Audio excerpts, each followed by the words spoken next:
Pour l'origine du projet, il faut remonter en 2013.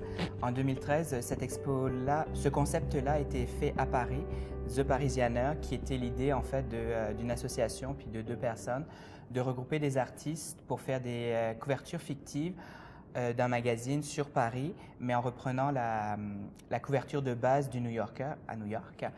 Puis quand on a vu ça avec mon ami Marion Arbona, on a trouvé que le concept était vraiment beau, intéressant, puis que ça méritait d'être exporté, puis même d'être utilisé pour Montréal, qu'à Montréal, on pourrait faire quelque chose d'aussi intéressant.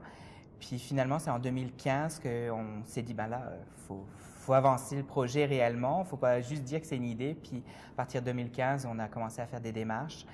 Il y a Renaud Plante qui s'est joint à nous, puis on a commencé à sélectionner des artistes pour bâtir l'exposition.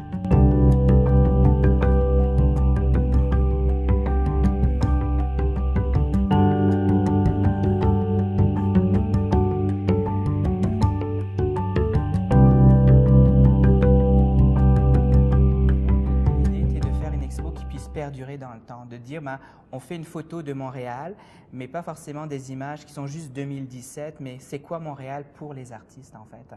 C'est quoi un quartier, un lieu, un événement qui est significatif pour eux? Puis à ce moment-là, de le mettre en image tout simplement.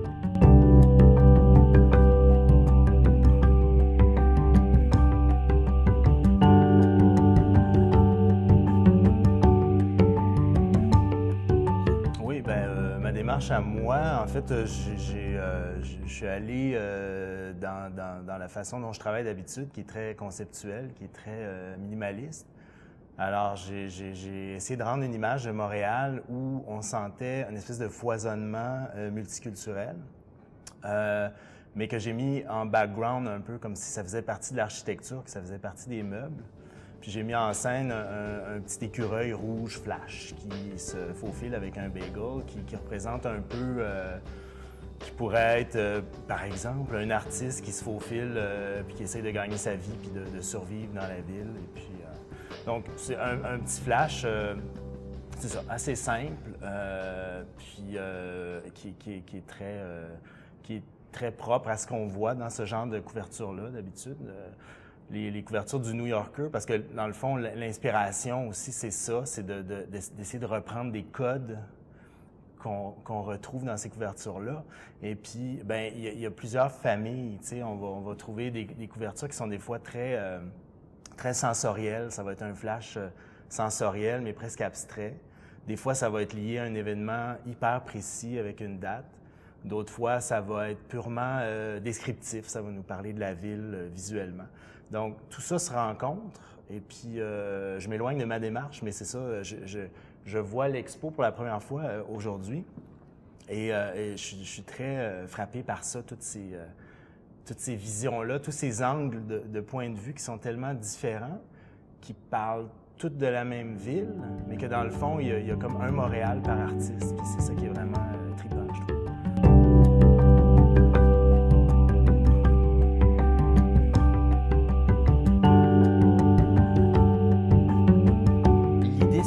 De garder fictif, de reprendre l'exercice en fait de faire une couverture de magazine, donc avec une image qui représente un lieu, un événement, puis de mettre la typographie du titre Le Montréaleur, de l'ajouter avec une date, un montant d'argent relié au magazine, mais c'était vraiment de rester dans le côté très fictif en fait.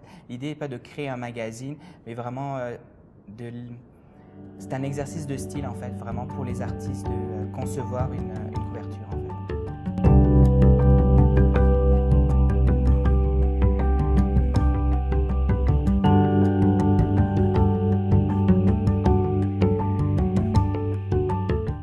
Quand on m'a demandé de participer à l'expo, de un, j'étais très content qu'on ait pensé à moi. Puis j'ai tout de suite pensé à quelques idées, comme si c'était une commande de magazine réelle, dans le fond. C'est comme si la machine était partie de façon dont je le fais dans mon travail de tous les jours.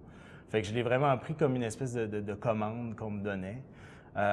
Puis c'est ça, je suis plongé dans mon univers visuel, puis j'ai fait, je me souviens plus, ça fait quand même assez longtemps qu'on l'a fait, mais je pense que j'ai fait 2, 3 maquettes, puis j'en ai proposé une seulement. C'était celle-là qui me plaisait le plus, là. Donc, c'est ça. C'est vraiment ma recette visuelle, là.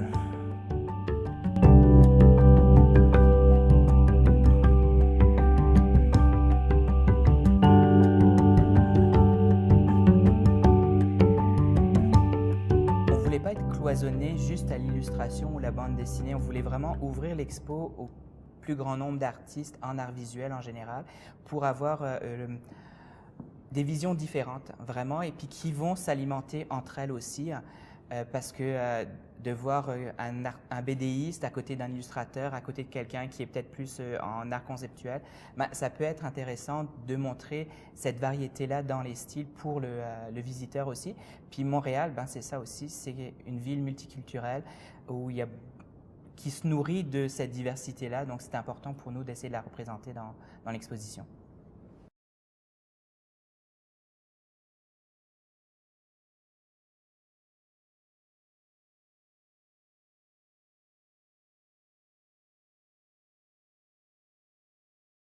Le fait que cet événement se tienne dans une maison de la culture sur le plateau Mont-Royal, à Montréal, ce qu'on aimerait rendre au public, puis que le public en retienne, c'est qu'on a une richesse ici à Montréal et encore plus large, parce qu'en fait, il y a des artistes, il y a même un artiste de Matane qui a fait une œuvre sur Montréal.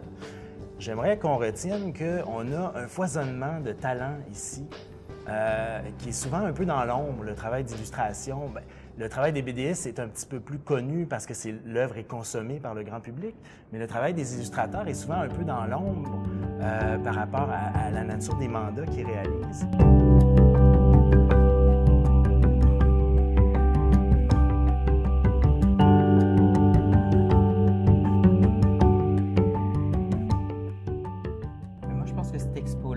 Oui, c'est sûr que c'est intéressant qu'on soit à la Maison de la Culture, surtout du plateau, parce que le plateau est connu aussi pour regrouper beaucoup d'artistes, pour être le bassin de beaucoup de choses bouillonnantes. Donc, par rapport à ça, je pense que c'est le lieu idéal. Puis, ça rend accessible l'illustration, les arts visuels en général au grand public. Puis, je pense que pour les familles, entre autres, ça peut être des moments de dialogue avec les enfants, de faire des références, des liens aussi avec les enfants qui vont pouvoir se retrouver dans certaines images. Puis le parent également qui va pouvoir dire, ben regarde, ça, moi, je l'ai vécu. Par exemple, tel événement, j'y étais. Telle image, ben, ça me fait penser à telle chose. Puis on peut créer le dialogue. C'est vraiment de créer ce dialogue-là parce que des fois, on va voir des images, des expos, puis ça ne nous parle pas du tout. Puis c'est correct aussi. Mais là, je pense qu'on peut, avec cette variété-là aussi, parce que c'est 55 visions différentes, forcément, on va trouver quelque chose qui va nous interpeller, puis on va être capable de créer ce dialogue-là avec notre famille, avec les gens avec qui on va visiter l'expo, puis redécouvrir quelque part aussi Montréal, parce que comme nous le disait Vincent, des fois on est tellement pris dans notre quotidien aussi qu'il y a certaines choses qu'on ne voit plus, puis là, d'avoir peut-être ce recul-là, on va dire, ben oui, il y a telle chose à Montréal, effectivement. Ouais.